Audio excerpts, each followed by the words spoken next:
First off, we start with the Minister of the Federal Capital Territory, Wike, who has reacted to a series of allegations leveled against him by Oyo State Governor Seyi Makinde, dismissing claims that he offered to hold the People's Democratic Party, PDP, for President Bola Ahmed Tinubu. Wike made the clarification during his end-of-year media chat in Port Harcourt. Arise correspondent Abidemi Sikiru has more on the story. In his end-of-the-year media chat, Wike explained that his 2024 meeting with President Tinubu had nothing to do with the PDP, but was purely to show support for the president's leadership.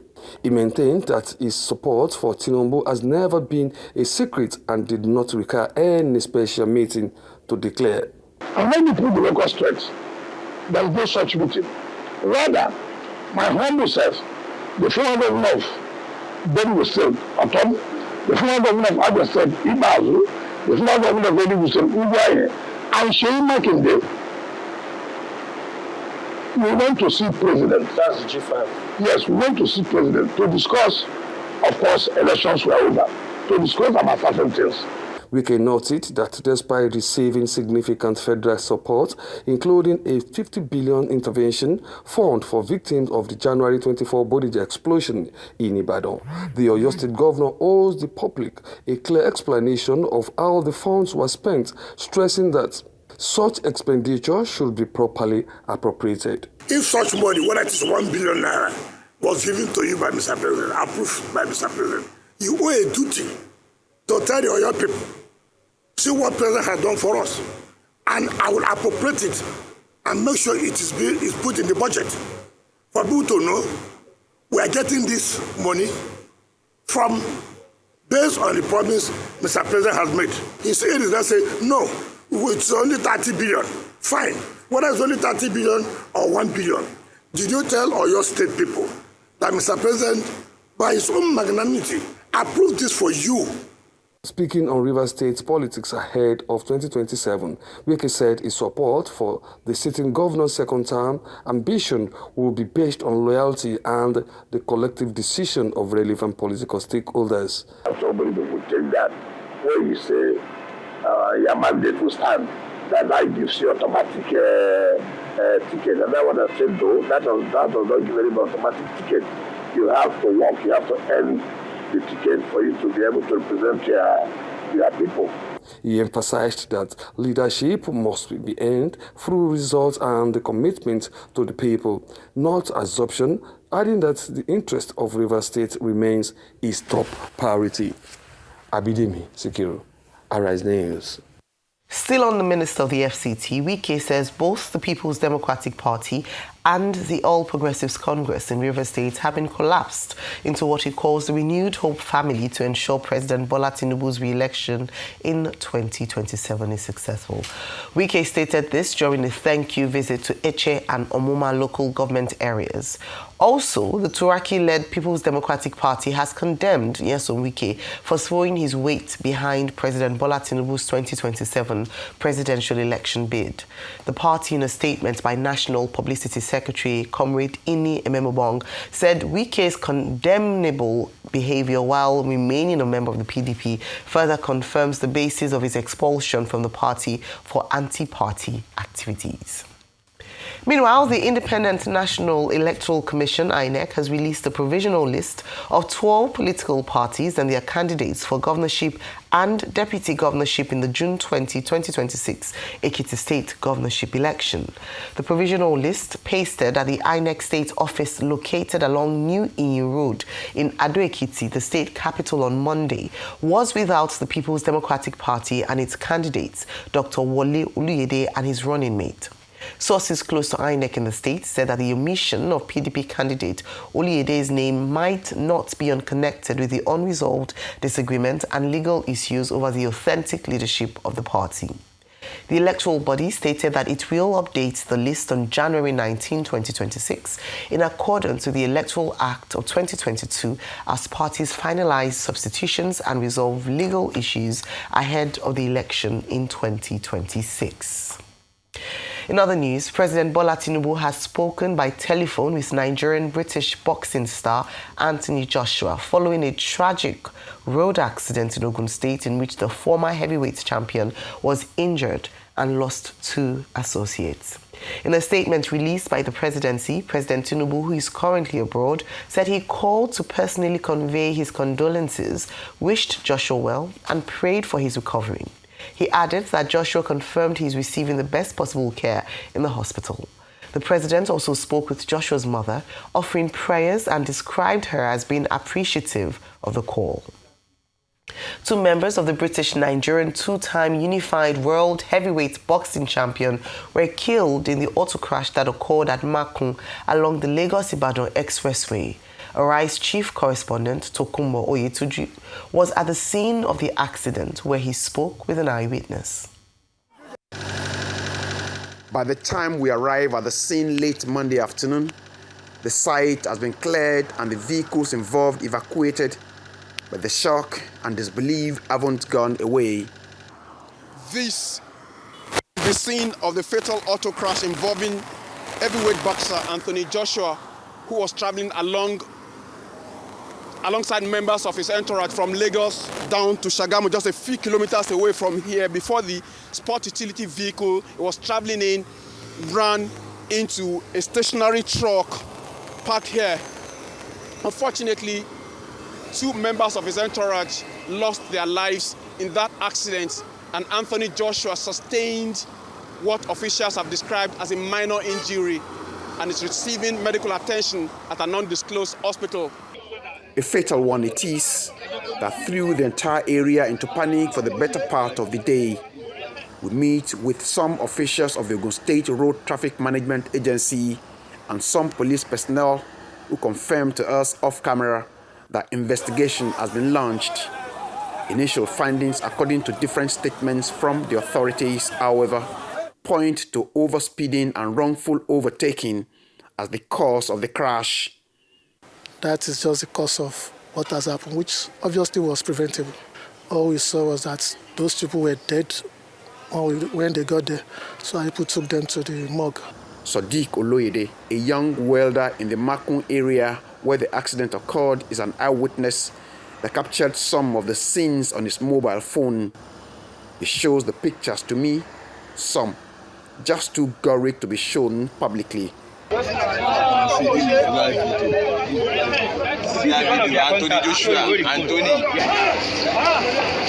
corroborates the story of how the crash occurred. All those road safety, immediately like 5 minutes, all those road safety, they just come outside. The road safety people came like 5 minutes after. After that, they come outside, we see everybody. I don't know where they come from. So the motor is just from Lagos, yeah, but the motor just come eat that motorway they parking. A joint statement by both the Ogun and Lagos state governments expresses regret over the incident, especially the 2 fatalities. It also confirms that AJ is in stable condition at an undisclosed Lagos hospital, from where we gather that arrangements are being concluded to fly him out to the United Kingdom for further medical check. The immense tragedy cast a deep shadow on this season, President Bola Tinubu writes in a sympathy message he pens over the incident on X, as he prays for speedy recovery for AJ and a repose for the souls of the departed. The unfortunate incident has also got many Nigerians talking about the nation's emergency response readiness, as no ambulance was immediately available for the critical emergency operation while it lasted. Tokunbo Oyetunji, Arise News, Lagos. Thank you, Tokunbo Oyetunji.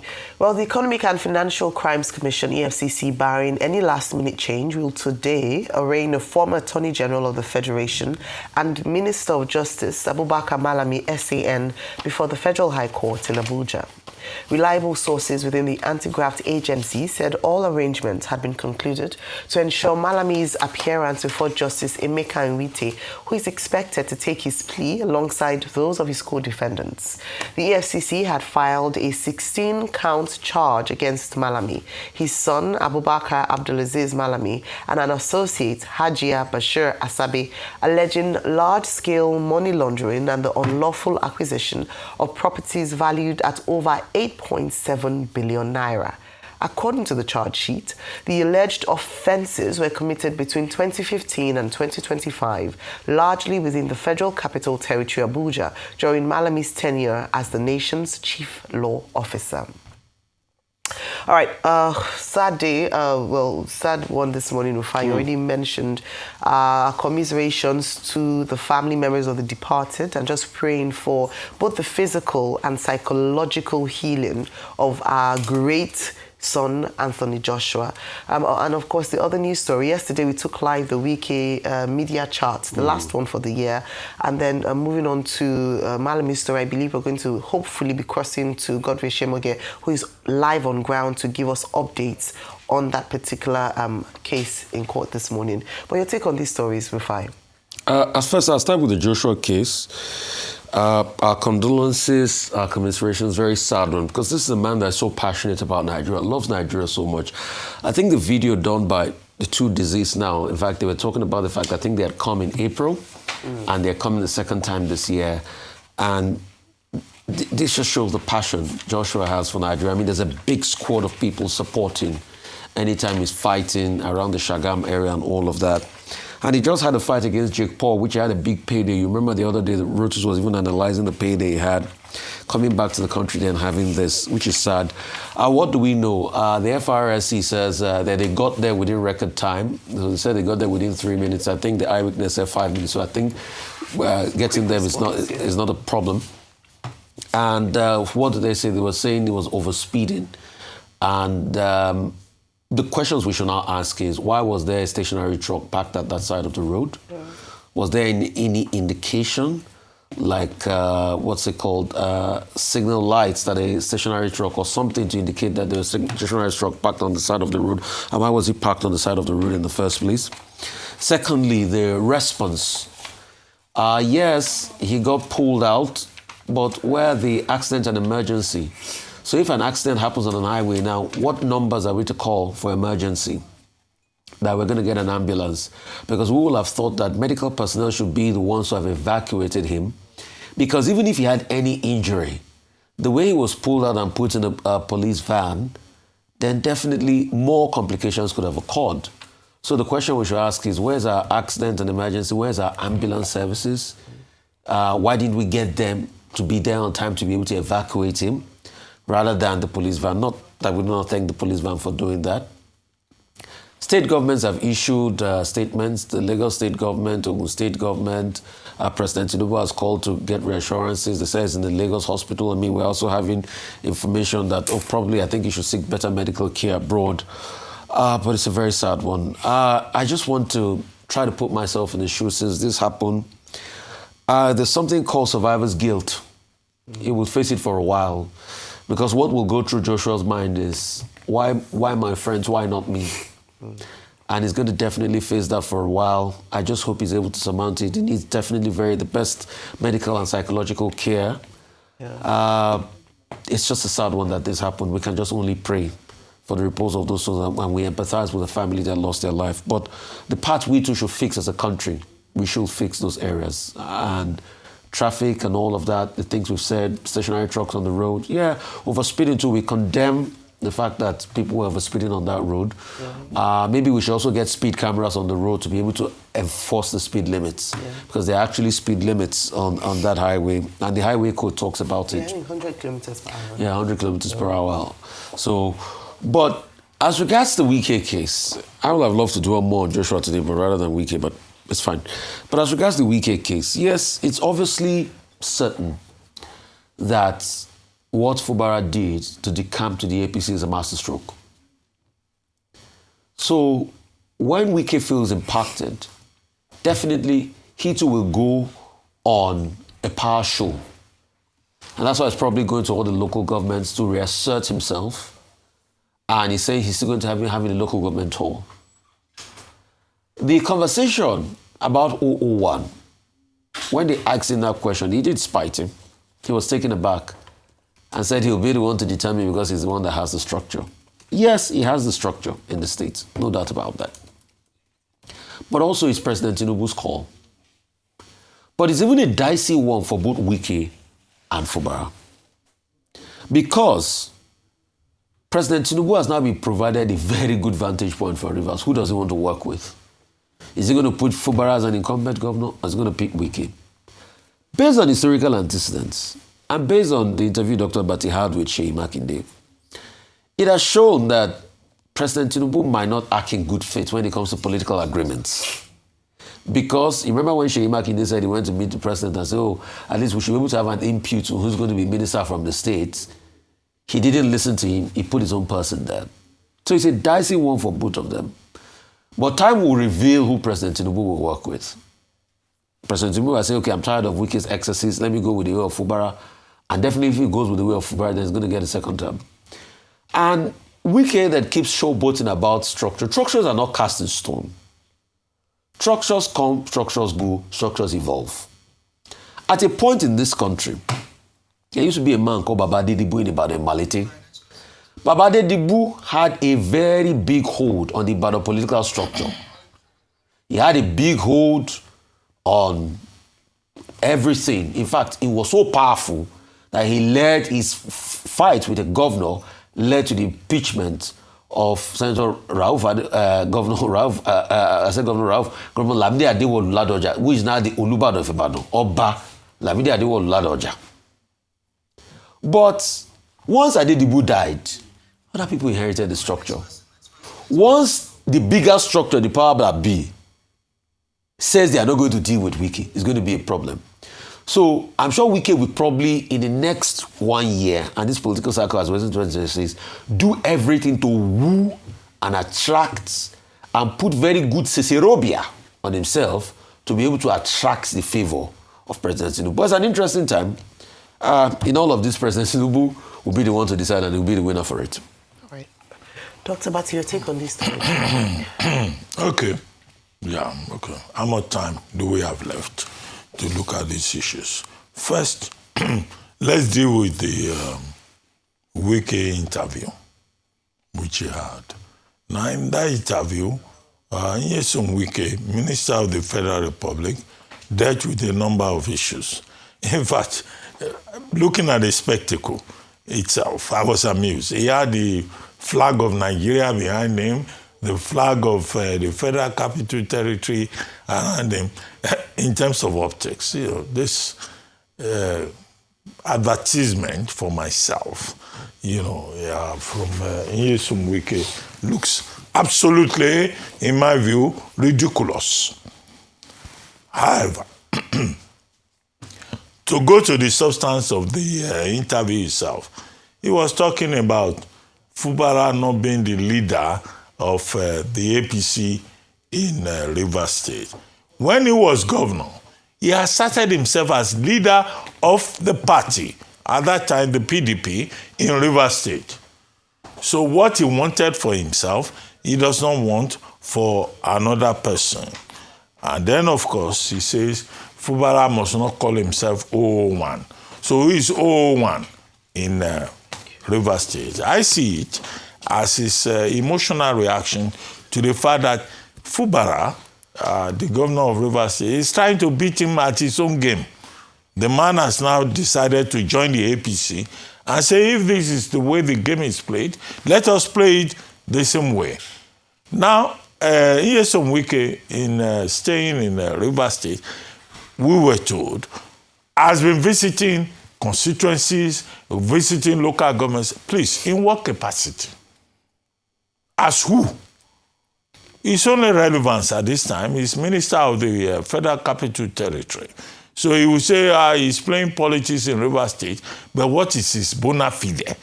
What is the bona fide that he has ascribed to himself?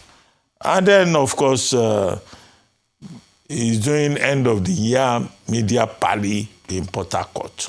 I hope he's paying for that because there is cost involved. I hope he's paying for that with his own personal resources and not with federal government resources. The final point is that, look, I think Wike is just delusional.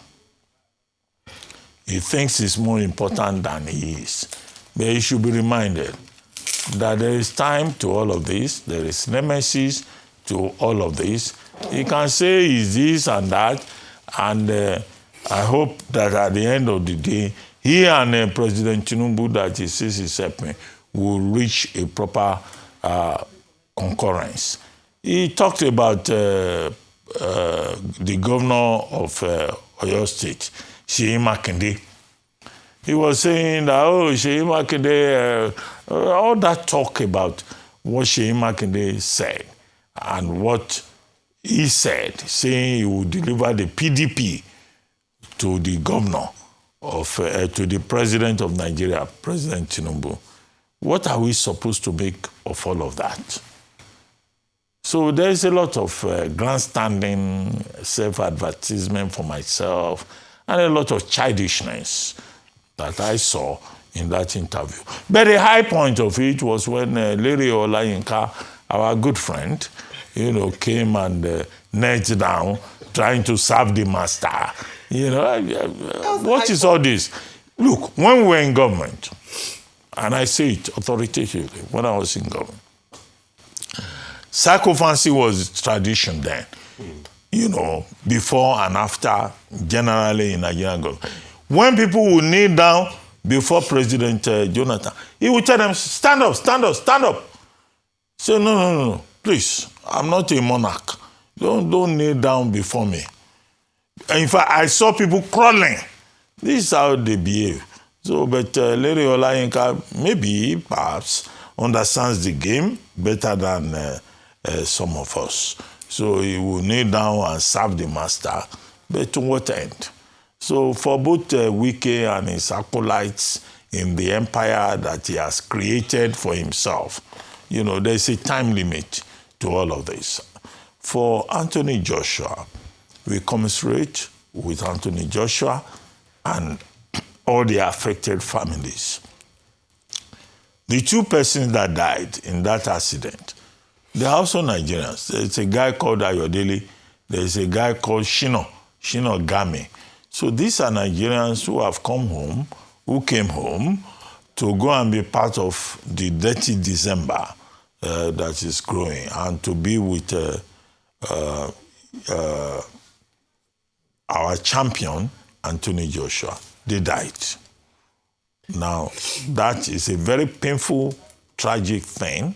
And I agree with President Bola Ahmed Tinubu, who has said that this is a shame on the situation. This is a blot on the December celebration. And that is exactly what it is. Because now, you could have many others who will say, dirty December in Nigeria, I don't want to go home. This was a December that attracted many Nigerians from all over the world. Even Anthony Joshua, out of patriotism, came home to come and celebrate with his kinsmen. And then this incident occurred in Makum. I think the area is called Makum. And then two of his colleagues died. Now, this is a country. We usually say Nigeria happens to people. But Mr. Fola Adeola, when we were having the 15th anniversary of in office, said no, we should desist from saying Nigeria happened. That it is Nigerians who happened to Nigerians. The man who was driving the car has now been accused by FRSC, the Federal Road Safety Commission, of overspeeding, of reckless driving. And so that's not Nigeria. That is Nigerians happening to Nigerians. And I think that all of us should, take the responsibility that for us to survive in this country, whether you are a big man or you are a struggling man, should look out for each other. The other issue is about road safety. because the FRSC didn't put that in their statement. Why should any vehicle be stationary on the road? Why is there no speed limit? 2-3 years ago, they said they were going to put speed limit notices on the roads, on the federal roads of Nigeria. We have not seen those federal roads. And now this is our superstar, Anthony Joshua, who recently beat Jake Paul to a pulp. And then he comes home to relax after that triumph that fetched him $93 million. Well, Rochu Sudiri told us he got, at the end of the day, $43 million. Whatever. And then he comes home to celebrate Christmas in his own country, and then he faces this. So I think it's also, at that level, embarrassing to Nigeria. As for former Minister Malami, who they say will be arraigned this morning, well, we can only say that due process must be followed, his rights must be respected, and the media, all these people that have been donated their microphones and space in the newspapers, should desist from media trial. We all should respect, the process and say that a man who is accused is not guilty until he has been convicted. And that process must be reacted. So nobody should get emotional and get ahead of the process. Due process must be respected by all, including people who have microphones and who have writing space in print media.